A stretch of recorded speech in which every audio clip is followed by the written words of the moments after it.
Très bien. Donc, on va écouter le président Gbagbo. Nous saluons notre frère qui a interviewé le président Gbagbo aujourd'hui. Donc, ça va nous permettre de pouvoir connaître certaines postures. Je ne sais pas si c'est... Bon, je ne vais pas m'avancer. Je pense bien qu'il y aura d'autres sorties, mais celle-là, elle est capitale. Donc, ici et maintenant, on va écouter l'intervention du président Gbagbo. Merci, c'est parti. On va tourner la caméra. 2 secondes, on va tourner la caméra. Merci. Voilà. C'est parti. Voilà, on va avancer ici. Les gens ne m'appellent pas, hein, parce que là, oh, je suis là. Si quelqu'un m'appelle, il faut le maudire en même temps, maman Douska. Si quelqu'un m'appelle, il faut le maudire. Il faut dire, mais laissez mon fils tranquille.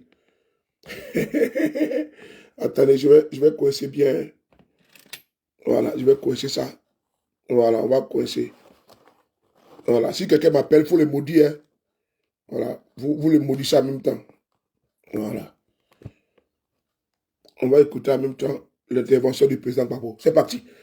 On y va. Le moment de vérité est à Abidjan et nous avons le plaisir et l'honneur de recevoir ici le président Laurent Gbagbo. Bonjour, Monsieur le Président. Bonjour, Alain. Samedi prochain, samedi 25 octobre, on vote en Côte d'Ivoire. Élection présidentielle, élection au cours de laquelle vous n'êtes pas candidat. Élection au cours de laquelle vous ne participerez pas. Après ce long combat que vous avez mené, vous avez 80 ans aujourd'hui. La prochaine élection présidentielle, normalement, c'est dans 5 ans, donc vous aurez 85 ans. Est-ce qu'on peut dire que c'est la fin, que c'est la retraite pour le président Laurent Gbagbo? Il n'y a pas de retraite en politique. Donc je n'irai pas à la retraite. Mais je m'interdirai d'occuper des fonctions politiques, aussi bien à l'intérieur de mon parti, où je serai plus président, qu'à l'extérieur, que dans l'État. C'est-à-dire, on ne peut plus imaginer le président Laurent Gbagbo candidat à une présidentielle, par exemple. Non, à 85 non, ans. Non. Vous savez, ailleurs, on a vu ça, hein, il y en a qui ont 93 ans, qui sont Oui, candidats. mais c'est leur choix. C'est leur choix. Ce n'est pas le mien. Moi, j'ai assez donné. Et puis, on peut faire la politique sans occuper de fonctions ou sans chercher à occuper de fonctions.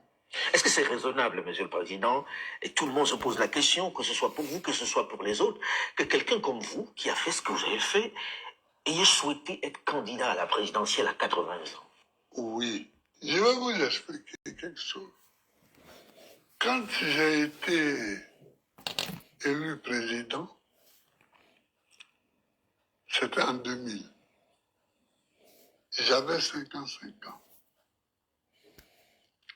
Le mandat présidentiel dure 5 ans. En 2005, donc, c'était la fin. Normalement, c'était la fin du premier mandat, de mon premier mandat présidentiel. Il aurait dû avoir une élection. En 2005. En 2005. Et à cette élection, j'aurais pu gagner ou j'aurais pu perdre. Mais il n'y a pas eu d'élection. La démocratie veut que si je gagne, je continue pour le deuxième mandat, le deuxième et le dernier mandat. Donc, j'avais jusqu'à 65 ans. 65 ans, si vous aviez un second mandat. Voilà, si j'avais un second mandat. Mais si j'avais perdu après le premier mandat, c'était fini. Voilà. Ces gens-là ne m'ont pas laissé gouverner. Quand vous dites ces gens-là, c'est qui? Mes opposants, qui ont pris les armes. Parce que figurez-vous que 2 mois seulement après les élections ont eu lieu le 22 octobre 2000. J'ai prêté serment le 26 octobre. J'ai fait mon premier conseil de ministre le 27 octobre. Le 4 janvier 2001, il y avait le premier coup de feu contre mon régime, contre moi-même et contre la Côte d'Ivoire. Le 4 janvier. C'est-à-dire moins de 3 mois après que vous ayez pris vos fonctions. Moins de 3 mois. Partagez au maximum, partagez. Ils m'ont donné une longévité inespérée. Ils m'ont donné une longévité au pouvoir. C'est pourquoi je suis encore là. Comment ça? Parce qu'ils n'ont pas voulu appliquer la Constitution. Or, dans notre Constitution, celle qui avait cours en 2000, la Constitution de la Deuxième République, quand le pays est divisé, il n'y a pas d'élection. Parce qu'ils ne se sont pas arrêtés au 4 janvier. Quand nous avons repoussé Les assaillants. les assaillants qu'on appelait le complot Vous posez trop de questions. Hein. jeunesse noire, Voilà. quand on les a repoussés, ils sont partis en laissant beaucoup de morts des deux côtés. Et en 2002, j'étais en visite officielle en En Italie. Italie. En Italie, oui. Quand ils ont remis le couvert, j'explique pour le moment, pas que j'ai pas eu le temps de gouverner, ça c'est un autre chapitre, mais pour le moment que ma longévité s'explique par la guerre civile qui m'a été menée. Alors, J'ai dû faire face jusqu'à ce que ils arrivent au pouvoir finalement et que tous ceux qui étaient derrière eux lèvent la tête. alors Et c'est pas votre genre de faire de la langue de bois. Quand vous dites eux, c'est qui? eux, on a vu après que bon, il y avait des jeunes gens ivoiriens là, les Soro Guillaume, les IB, qui ont fini par tuer eux-mêmes à Bobo. Les jeunes gens là, il y avait ce groupe-là qui n'a pas pensé la rébellion et qui n'a pas financé surtout la rébellion. Mais il y avait ensuite l'équipe d'Alassane Ouattara, qui a été nommément citée par les rebelles comme étant leur financier, qui leur donnait 25 millions par mois. Waouh. Ça a été cité, ça a été montré. Cité clairement. Ça a été cité clairement. Et puis, il y a la France. Voilà. C'est Nicolas Sarkozy qui voulait vous vitrifier. Ouais, qui voulait me vitrifier et qui, à la fin des fins, bon, m'a quand même eu à bombarder la résidence présidentielle de Côte d'Ivoire, c'est-à-dire d'un pays étranger, qui m'a fait arrêter Pour aller passer. le 11 avril 2011. J'ai fait 8 mois à Korogo, puis après, j'ai été déporté à La Haye. Sécurisez le direct, les gars. Vous avez passé une dizaine d'années. Ou une dizaine d'années. S'il vous plaît, s'il vous plaît, s'il vous plaît. Pour éviter les droits d'auteur, je vais faire quelque chose. Hein. Sécurisez le direct, sécurisez, mettez, partagez s'il vous plaît. Sécurisez le direct. Je mets mon visage pour pouvoir le sécuriser, pour ne pas que, voilà, on puisse être bloqué. Il nous laisse encore des minutes encore. Il va nous parler de 2025, de beaucoup de choses. On va l'écouter encore. On continue. Sécurisez s'il vous plaît. Monsieur le Président, vous êtes revenu, vous n'avez pas pu être candidat. Okay, vous avez dit que vous ne prenez pas votre retraite, que vous resterez toujours dans l'environnement, peut-être pour accompagner. Je pense que c'est plus dans le domaine de l'accompagnement, du legacy. Alors, quand je suis arrivé, j'ai trouvé des petits problèmes dans mon parti. Donc, j'ai créé un parti, Le PPACI. le PPAC, pour laisser tranquille. Parce que, ou bien on s'engageait dans des procès longs, inutiles, et on sait en Afrique, je ne suis pas au pouvoir. Bon, donc, On peut tirer un long, et un long très longtemps. voilà. Bon, j'ai laissé ça, et j'ai créé un autre parti, le PPAC, Parti des peuples africains. Et un jour, j'arrive à une réunion, il me propose comme candidat À la à la présidentielle. présidentielle. Je n'ai pas répondu. On est resté plusieurs mois. C'est eux qui vous proposent d'être Ah candidat. oui, on est resté plusieurs mois, peut-être un an, sans que je ne réponde. Pourquoi vous ne répondiez pas? Non, mais parce que je n'avais pas calculé ça. Président, quand vous dites ça, les gens ont envie de comprendre. Oui. Vous êtes en train de dire que le président Laurent Gbagbo n'est pas celui qui a décidé d'être candidat à la Ah non, présidentielle. c'est ce que je suis en train de dire, oui.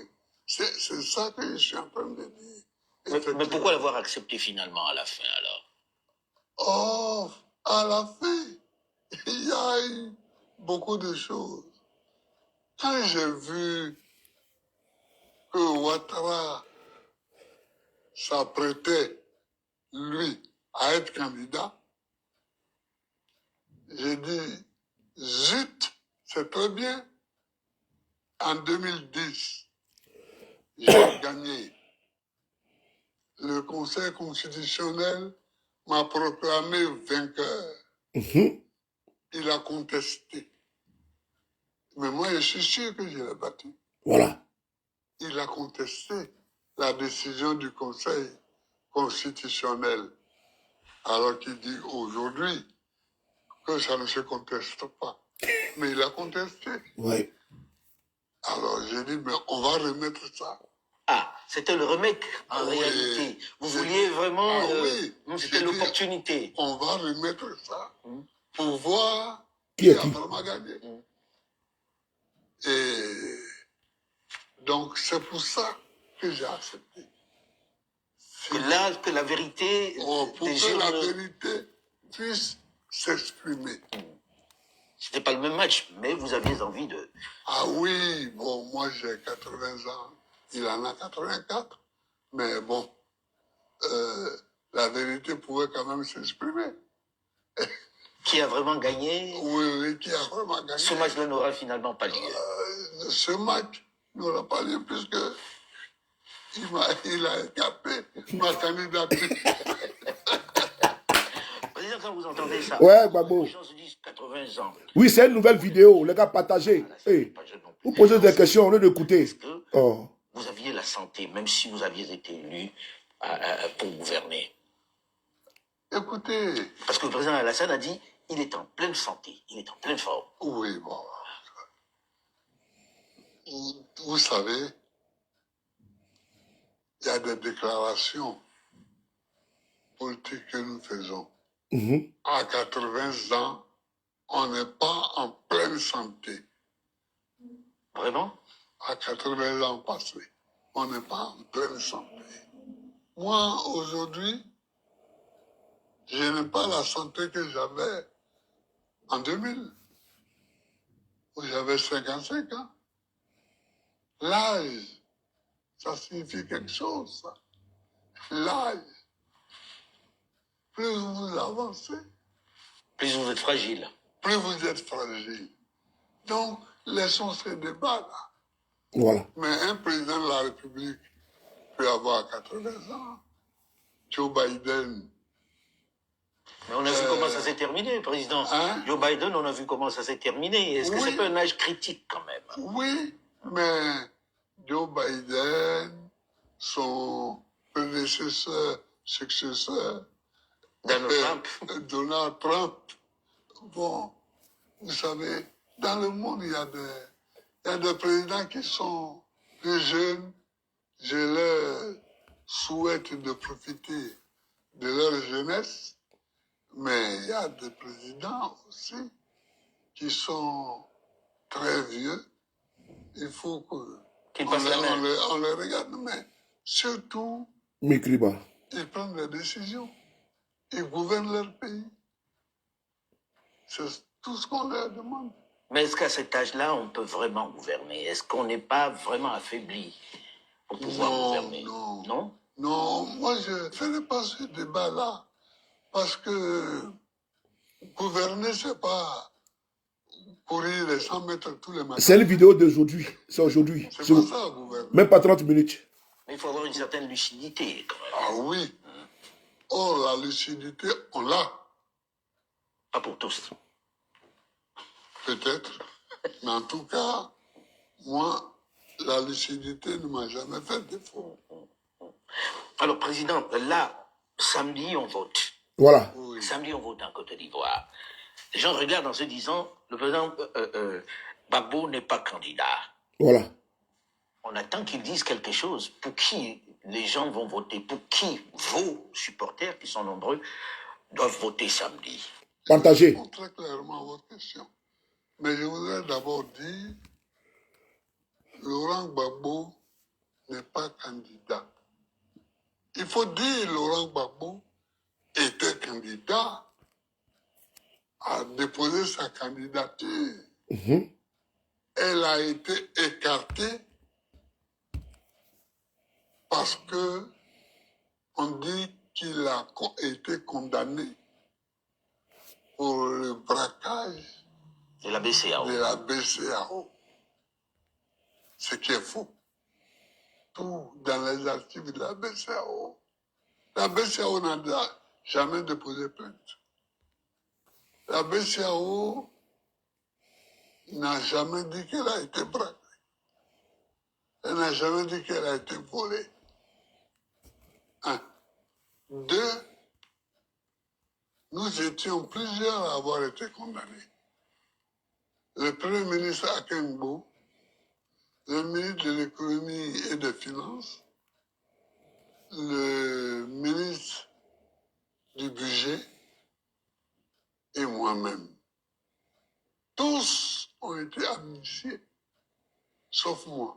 On considère peut-être que vous étiez le chef braqueur. Non, on considère que c'était le ministre du budget, le chef braqueur.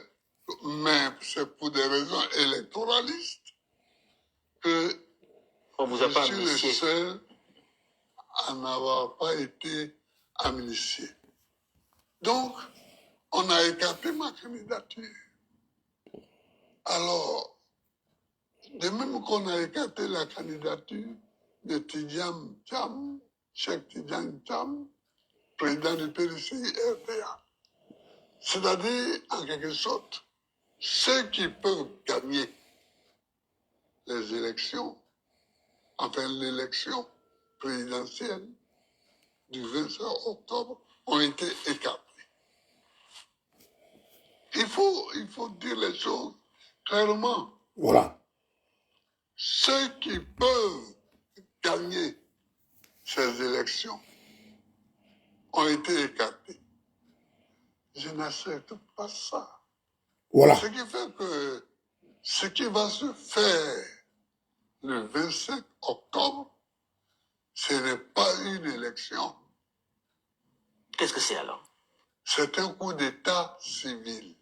Voilà. Un coup d'État. C'est un braquage Un braquage. électoral. C'est un coup d'État. C'est un coup d'État. À ce point-là? Ah oui. C'est un coup d'État. J'avais déjà dit un jour où je parlais à la presse en parlant des amis de l'AES que certains traitaient à tort de putschistes, de ceci, cela. Que vous voyez en Afrique, il y a push et push. Il y a le push civil qui qui sont souvent à la base des pushs militaires. Ils ne respectent pas la Constitution. Dans notre Constitution, il est écrit très clairement, très nettement, très notoirement que un individu peut faire un mandat et peut en faire un deuxième. Et c'est fini. Mais c'était dans la Constitution précédente. Non, même dans celle actuelle. Voilà. Qui annulait les deux premiers mandats. Même la Constitution actuelle, il a repris ça. Ça veut dire que dans la Constitution actuelle, on tient compte des précédents mandats? Ah oui, et c'est écrit aussi. Il faut tenir compte de ce qui était écrit dans l'autre Constitution concernant ce sujet-là. Mais alors, comment expliquer que toute la classe politique n'ait pas pu dénoncer si c'est véritablement un braquage, comme vous le dites, si c'est un putsch constitutionnel, comme vous êtes en train de le faire remarquer, avec toute la classe politique que compte la Côte d'Ivoire, comment est-ce que ce n'est pas entendu? Moi, je n'en sais rien. Mais, en tout cas, beaucoup dénoncent ce braquage. Beaucoup dénoncent ce braquage, ce coup d'état civil. Mais président, on va aux élections, là, et les gens ont été candidats, Oui. les gens de l'opposition. Déjà, j'ai envie de comprendre, je ne sais pas si en Côte d'Ivoire, on souffre du même syndrome que l'opposition camerounaise. Comment expliquer que malgré tout ça, vous n'ayez pas pu avoir un candidat unique qui puisse défendre ce que vous dites? Si vraiment il y a braquage, les gens se seraient peut-être alignés derrière ce candidat que l'opposition aurait choisi. Mais pourquoi voulez-vous qu'on choisisse un candidat? Il y avait au départ 60 candidats. Une soixantaine de candidats. Oui. Il y avait une soixantaine de candidats. Les gens se sont présentés. Bon, parce qu'en ce moment-là, tout le monde pensait qu'il s'agissait d'une élection. Vous pensez qu'aujourd'hui, on ne pense pas qu'il s'agit d'une élection? Non. Alors pourquoi ils y vont? Ah, mais ça, c'est leur affaire. Allez leur demander. Moi, j'aimerais Un comprendre. journaliste très connu, très... Oui, alors, vous pouvez demander à ceux qui y vont. Mais en même temps, président, vous avez créé un cadre dans lequel vous discutiez avec l'opposition. C'était bien pour aller aux élections. Vous avez discuté avec un certain nombre de membres de l'opposition, des partis de l'opposition. Oui. Pourquoi est-ce que vous n'êtes pas arrivé à un consensus alors, pour avoir un candidat qui aille vraiment vous représenter dans ce scrutin? C'était pas l'objectif. C'était quoi l'objectif? L'objectif, c'était de savoir, après notre élimination, qu'est-ce qu'on faisait. C'était ça. Et vous n'êtes pas tombé d'accord? Ah si, on est tombé d'accord sur le fait qu'on ne soutient rien, on ne soutient personne, et on ne soutient même pas la dynamique électorale. Alors, Monsieur le Président, Voilà. dans votre propre parti, le PPACI, Oui, il y avait une idée de plan B, oui, représentée par M. Domelo. oui. Vous ne soutenez pas au point de l'exclure du parti, alors qu'il aurait pu représenter aussi une partie de cette opposition dans ce scrutin, s'il bénéficiait de vos voix? Mais il ne bénéficiait pas de nos voix. Ça montre les débats qu'il y a eu. Domelo n'a jamais soumis son idée à débat Au sein du parti? au sein du parti. Même Pourtant, il dit moi, avoir consulté. même moi, il n'a jamais discuté avec moi. C'est venu de lui tout seul, président? Ah, mais c'est pas lui et certains de ses amis, peut-être. Mais en tout cas, ça n'a jamais été un débat au sein du parti. Ça n'a jamais été un débat. Et je vous le dis, et je le répète, cela n'a jamais été un débat au sein du parti. C'est de son propre fait. Alors, il a voulu être candidat. Bon, mais il est candidat. Mais vous n'appelez pas à voter pour lui. Hein? Non, non. Tous ceux qui sont candidats, là, nous n'appelons pas à voter pour eux. Mais, Président, quand vous dites que vous n'appelez pas à voter pour qui que ce soit qui est candidat aujourd'hui, Oui. qu'est-ce que les Ivoiriens doivent comprendre? Qu'ils ne vont pas voter, qu'ils restent tranquilles chez eux, etc. Est-ce que ça ne risque pas d'envenimer la situation? Il faut que les Ivoiriens comprennent que Gbagbo Laurent n'appelle à voter pour aucun des candidats qui est en liste. Hein? C'est ça. C'est clair. Président, ça veut dire un boulevard pour le président Alassane Dramane Ouattara. Peut-être. Peut-être. Mais un coup d'État, c'est toujours un boulevard. Vous appelez ça Un coup carrément un d'État coup d'État. civil, c'était toujours un boulevard. Vous êtes opposé becs et ongles, de façon imagée, contre ce 4e mandat du président Alassane Dramane Ouattara. Oui. Il dit aux Ivoiriens, par vous en particulier, je le fais parce que il y a des vraies questions sécuritaires dans ce pays et dans la sous-région. Et qu'il est celui qui peut endiguer, on va dire, cette invasion des terroristes. Que répondez-vous à ça? On peut développer tout ça. Les États-Unis d'Amérique ont affaire à des menaces nucléaires de la Chine, de la Corée du Nord, de la Russie, mais c'est pas pour ça que Trump va dire, bon, comme il y a des menaces nucléaires, alors je reste au pouvoir. Non. Cessons d'être nègres. Parce que c'est pour ça qu'on se moque de nous. Vous trouvez que c'est être nègre que de dire je reste aux affaires pour protéger mon pays? Oui, non. Je reste parce qu'il y a des menaces. S'il y a des menaces, un autre président élu peut aussi faire face à ces menaces-là. Pourquoi ce serait lui, Ouattara, qui serait vraiment le seul capable d'être le Zorro, le Zorro de la situation? Peut-être parce qu'il comprend mieux la situation que les autres et qu'il estime que dans oui, l'opposition, il n'y a pas... Mon œil. Et là, je vous le dis, mon œil. Ah, Gbagbo. Mon œil. Alors, Président, on dit Il y a aussi... toujours une menace contre un pays. Il y a toujours une menace. Est-ce que vous avez connu ces menaces, vous, Président? Hein? Est-ce que vous avez connu ces menaces lorsque vous étiez... Mais moi, j'ai connu même la guerre. Oui. J'ai connu la guerre. Est-ce que la rébellion, ce n'est pas une guerre terroriste, ça? La rébellion? Oui. Mais j'ai fait face. Alors, le président Ouattara dit aussi qu'il a son bilan pour lui. On l'a écouté pendant les meetings. Oui. Et c'est assez clair.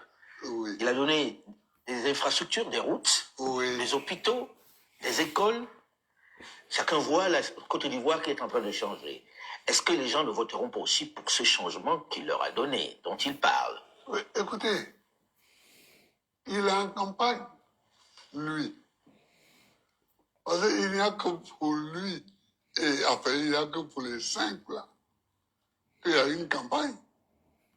Donc, il est en campagne. Donc, il dit ce qui peut appeler, ce qui peut amener les gens à voter pour lui. Qui sont des choses que l'on voit, Monsieur le Président. Oui, mais moi, j'ai gouverné ce pays avant lui, avant Alassane. J'ai gouverné pendant 10 ans. Vous pensez que vous avez le même bilan? Arrivé au pouvoir, quand je cherchais le pouvoir, j'ai dit aux paysans, donnez-moi le pouvoir pour que je vous le rende. Quand j'ai été élu, je leur ai rendu le pouvoir sur le café cacao, sur la gestion du café et du cacao. J'ai donné aux Ivoiriens la liberté. La liberté. La liberté. Vous voyez, les journaux se sont multipliés. Et, s'il vous plaît, je cherche un journaliste qui peut dire que Gbagbo m'a mis en prison à cause de mes écrits. Vous avez le Ou sentiment de qu'il y a un mes propos. recul de la liberté aujourd'hui? Ah oui, il y a un recul de la liberté. Regardez là, même quand je descendais pour cette interview, on annonçait, les gens étaient arrêtés à Boifé, à Yamoussoukro, à Boaké. L'autre jour, le ministre de l'Intérieur a dit qu'il y avait 700 arrêtés, etc. Bon, maintenant, il doit en avoir 1000. Certains qui ont été condamnés à 3 ans pour avoir marché. Vous comprenez? Non, on ne voyait pas ça sous moi. Et pourtant, il y avait la guerre civile contre moi. Mais j'ai apporté la liberté. Je ne réagissais pas comme Alassane réagit. J'ai apporté la liberté ici. J'envoie souvent les gens en prison, à la Maca. Mais ils ne sont pas tous à la Maca. Donc, je ne sais pas encore exactement où sont les autres. Mais pour ceux qui sont à la Maca, enfin, qu'on appelle aujourd'hui le PPA, comme par hasard, hein, j'ai dit un jour que ça veut dire que tout le PPACI est appelé à aller en prison. Alors, Partagez les gars. mais j'en vois souvent, chaque semaine, quelqu'un va les voir. Quelqu'un va les voir. On a des militants, mais on a aussi des gens qui ne sont pas nos militants et qui sont là-bas. Alors, il y a eu des amis, des camarades qui ont été arrêtés, des jeunes, et ils ont été emmenés à l'hôtel Sobroco où, disent-ils, ils ont été interrogés par un blanc barbu. Hein? D'où il sort?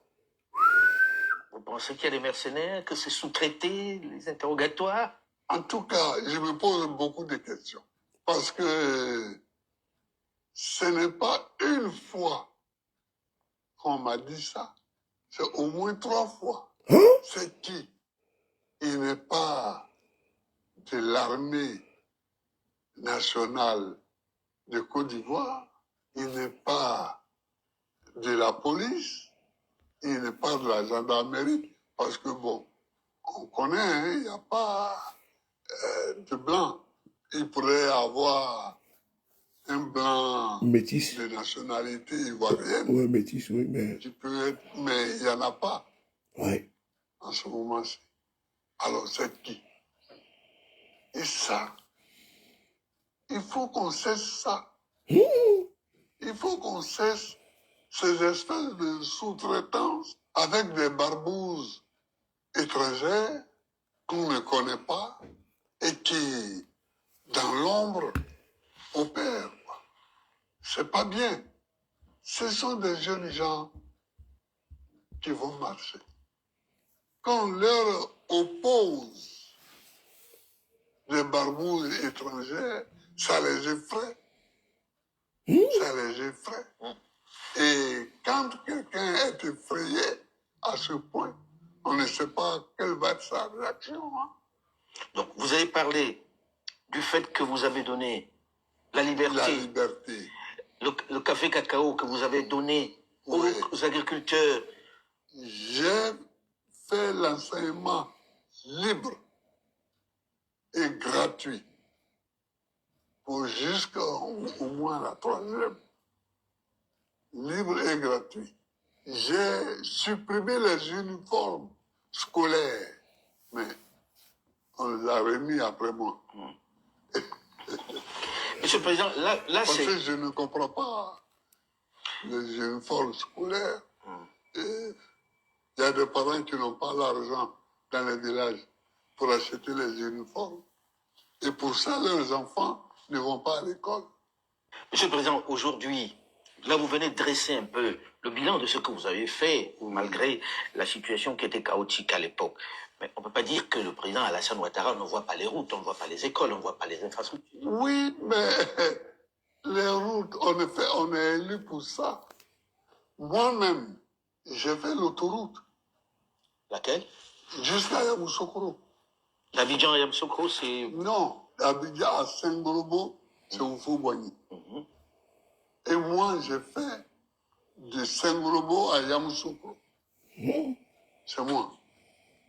C'est personne d'autre. Moi, tout ce que j'ai fait est utile.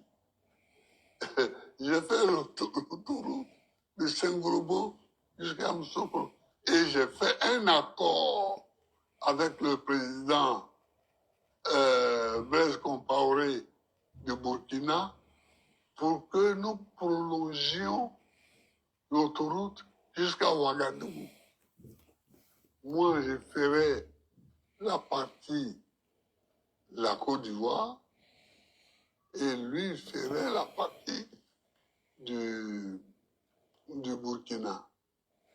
Bon, j'ai fait aussi le pont de Jacquesville pour permettre aux Ivoiriens de vivre. Jacquesville est devenu aujourd'hui un quartier d'Abidjan. Il y a d'autres constructions qui sont des tapalais. Pour la tour qu'on fait au plateau, là, ça peut faire quoi? Vous estimez que ça n'a pas d'importance, c'est qui est en train de faire? Ça apporte quoi? Rien. Embellir la ville. Embellir la ville. C'est tout, là, fait quoi?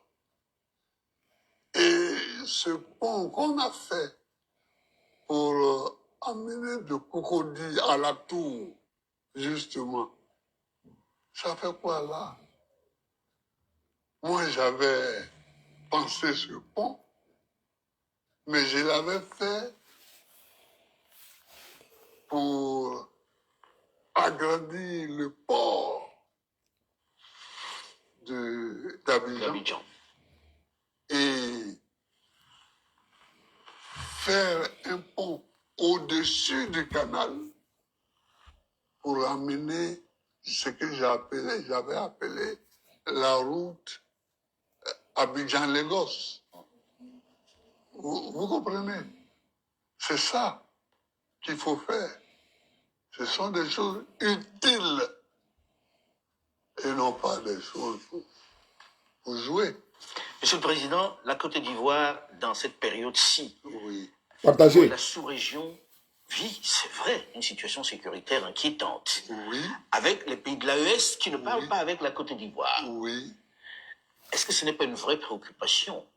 Qu'est-ce qui doit être fait dans ce sens pour qu'on sorte de cette, on va dire, de cette crise absurde? Moi, je pense que cette crise-là, Avec l'AES. entre l'AES et la Côte d'Ivoire, elle est ridicule. Voilà. Elle est tout simplement... Ridicule. C'est de l'enfantillage, quoi. De la part de qui? De la part des Ivoiriens. Voilà. De la part du pouvoir ivoirien. Et c'est parce que ce n'est même pas son combat. C'est le combat d'autrui. C'est le combat de pays étrangers que la Côte d'Ivoire prend sur son dos.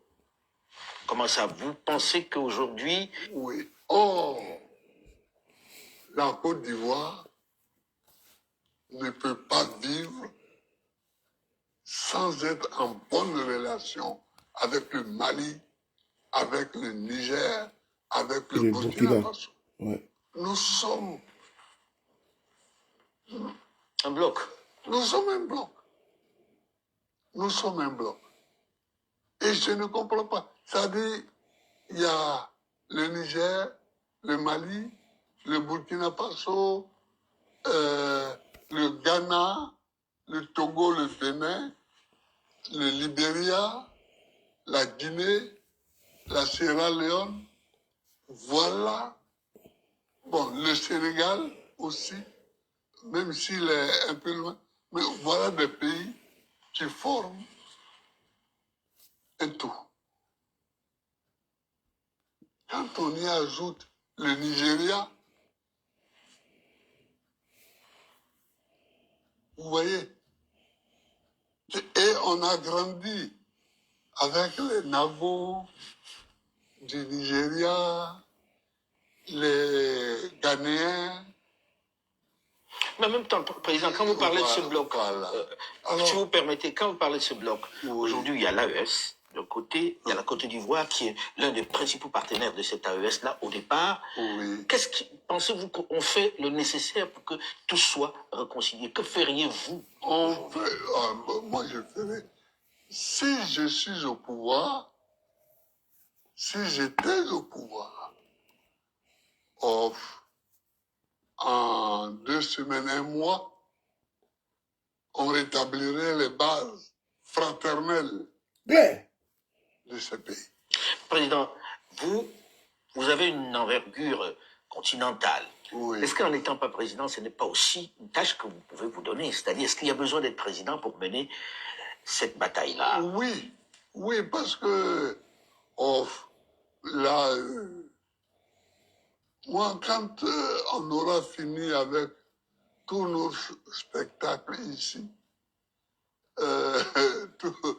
quand on aura fini avec tous nos spectacles là, j'irai certainement faire un tour Voilà. dans ce pays-là pour saluer les jeunes gens parce que bon, ils sont plus jeunes que moi,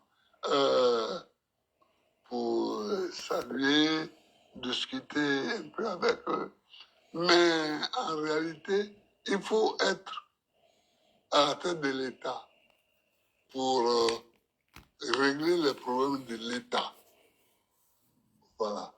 Moi, je peux aller les saluer, discuter avec eux, leur apporter la salutation d'un citoyen ivoirien, mais les rapports, les relations d'État à État, elles doivent être gérées par les chefs d'État. Qu'est-ce qui, d'après vous, fait que ça coince à ce point-là? Ça fait déjà plusieurs années. Généralement, les crises entre deux États, on arrive à se parler, on arrive à établir de nouvelles relations, même si on ne s'aime pas. Hein. Qu'est-ce qui, d'après vous, fait que ça dure aussi longtemps? Parce que les pays de l'AES ont pris des positions plus claires contre la France. Voilà. Et donc, le président Ouattara prend une attitude pour défendre la France, La France. Voilà. la position de la France. Il n'y a pas d'autre chose. Il serait là juste pour défendre les intérêts de la France dans cette histoire? Dans cette histoire-là, oui. Dans cette histoire-là, oui. Président, je ne peux pas ne pas revenir sur la question.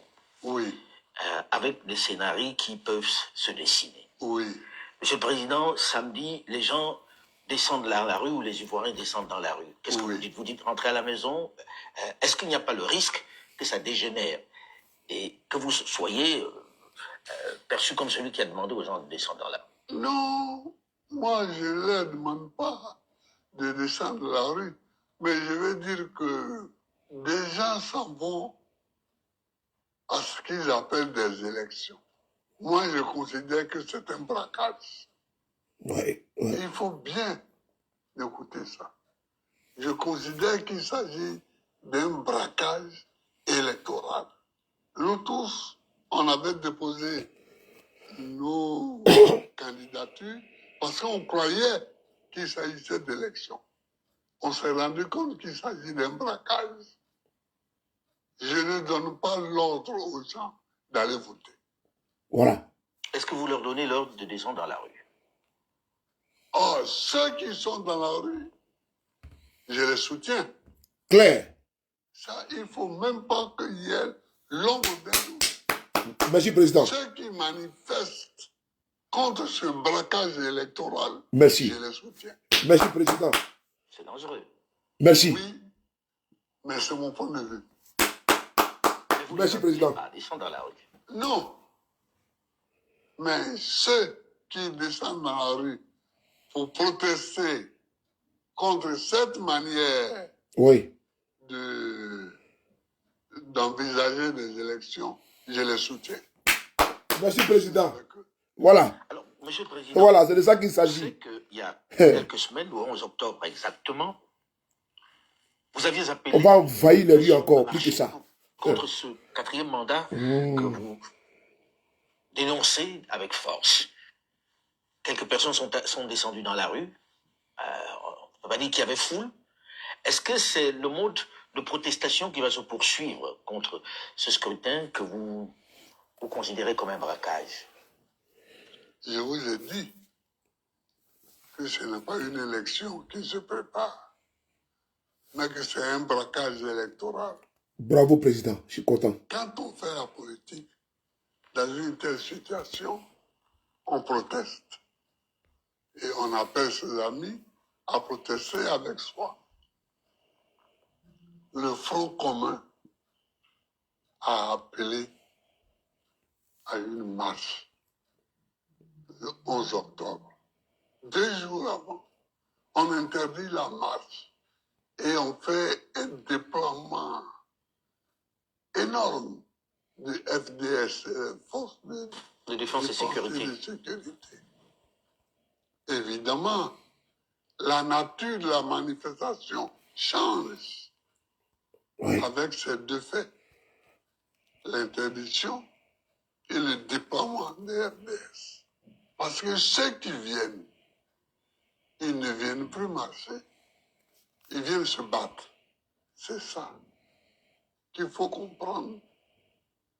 La manifestation qui a eu lieu le 11 octobre et qui s'est poursuivie les autres jours jusqu'à aujourd'hui, qui continue parce que les uns et les autres ne sont pas satisfaits. Les manifestants ne sont pas satisfaits parce qu'ils n'ont pas manifesté pour montrer qu'ils ne sont pas d'accord. Mais est-ce qu'on peut accepter les manifestations violentes, Monsieur le Président? Est-ce que ces manifestations n'ont pas été interdites parce qu'on craignait de la violence? Mais on ne pense pas la violence. La violence, elle se constate et on la punit. Les gens n'ont pas été violents. Oui. Ils n'ont pas manifesté. Et vous venez prévoir qu'ils pourraient être violents.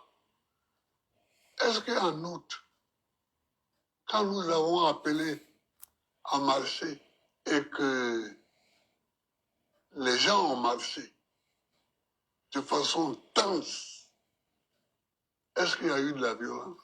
Non. Non. Et cela devrait jouer pour nous. Non. Mais si on projette, on dit, il pourrait être violent, donc dispersons-les déjà. Ça ne va plus. La marche est une des manifestations dans une démocratie.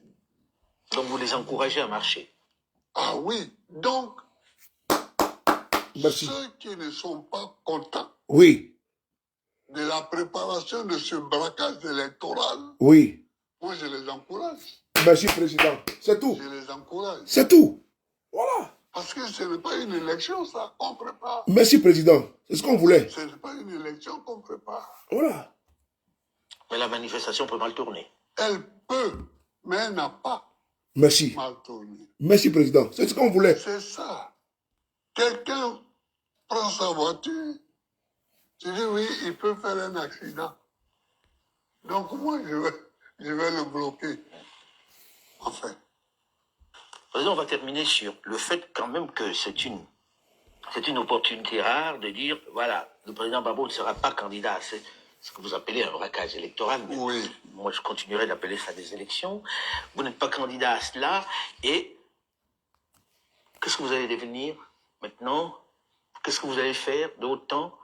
Est-ce que vous avez envisagé quelque chose après ces années données à la politique? Oh, mais il y a beaucoup de choses à faire. Il y a beaucoup de choses à faire. D'abord, il faut que je conduise le parti jusqu'à ce qu'on sorte de tout ce brouhaha. Il faut qu'on sorte de tout ce brouhaha. Nous avons déjà fixé la date de notre congrès qui sera après les législatives. Et après, je démissionnerai au congrès.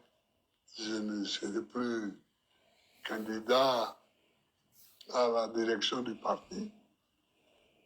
Et puis,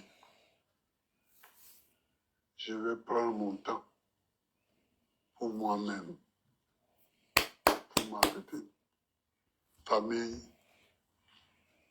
Je vais prendre mon temps. Vous allez vivre enfin. Enfin,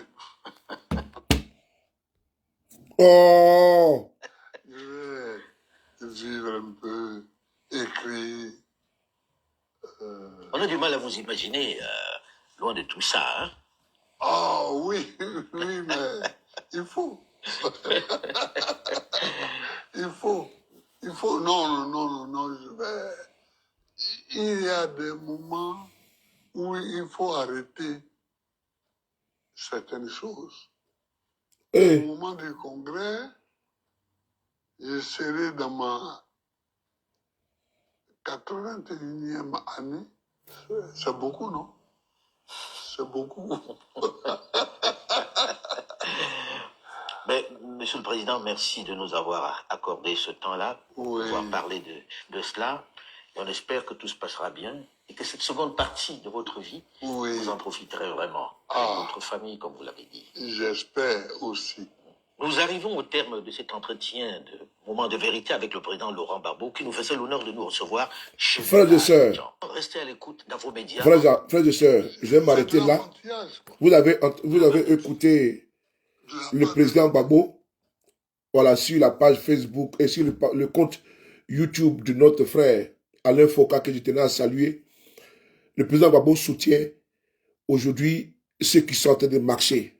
Il a été très clair. On n'avait pas besoin de tergiverser. Le message, il est clair, il est limpide. On voit aujourd'hui un sage. On voit aujourd'hui un homme politique éclairé qui a décidé et qui est déterminé de lutter contre le quatrième mandat illégal d'Alassane Ouattara. Vous qui êtes partout en Côte d'Ivoire, vous êtes pratiquement plus de 18 000 personnes. Je tenais à vous dire merci. Partagez ce message du président Gbagbo.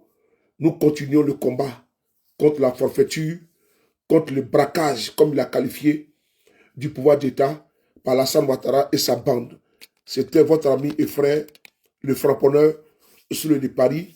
Merci beaucoup. On est ensemble. Merci.